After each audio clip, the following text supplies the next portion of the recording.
হয়েছে? মাথা খারাপ নাকি? আমি হলাম শান্তিপ্রিয় মানুষ।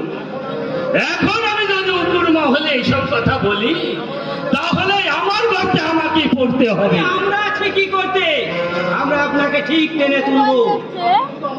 আপনি শুধু আপনার উপর মহল থেকে সবকিছু সাহায্য করে যাবেন। আর এর জন্য আপনি আরো উপর সঙ্গে ভালো করে মনে করে দেবেন। আরে বেশি বাড়াবাড়ি করলে কিন্তু আমরা ছেড়ে কথা বলবো না। ভাবতে দিন, ভাবতে দিন, ভাবতে দিন। এমনিতে আজ আমার মনটা ভালো নেই। আমার ছেলেটা আজ বাড়ি থেকে বেরিয়ে গেছে। কি বললেন? ছেলে? আরে বিকাশ বাবু, আমাদের লাইনে ছেলে মেয়ে মা বাবা ভাই বোন আত্মীয় পরিবার বলে কিছুই নেই। আছে শুধু টাকা। মনে পড়ে সেই গুজরাটের ভূমিকম্পের কথা, যে ভূমিকম্পে শত শত মানুষ মারা গিয়েছিল। সেই ভয় ভয়ানক এখনো আমার চোখের সামনে ভেসে উঠে।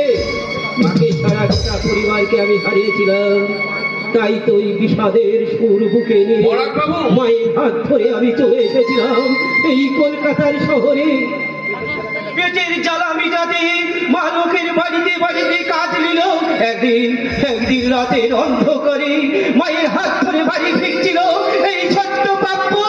বাবু হঠাৎ একটা মাতাল এসে আমারই চোখের সামনে মায়ের উপরে অত্যাচার শুরু করে দিল। সেদিন এই ছোট্ট পাপ্পু তার মাকে বাঁচাতে পারেনি। মারা ছোট্ট ছেলেটা এক মুঠো খাবারের জন্য লোকের দরজায় দরজায় ছুটে বেরিয়েছে। কেউ ছেলেটার মুখের উপরে এক মুঠো খাবার তুলে দেয়নি। তাকে দূর দূর করে তাকে তাড়িয়ে দিয়েছিল। সেদিনকার সেই ছোট্ট পাপ্পু বুঝে গিয়েছিল যে এই সমাজে বেঁচে থাকতে হলে চাই শুধু টাকা।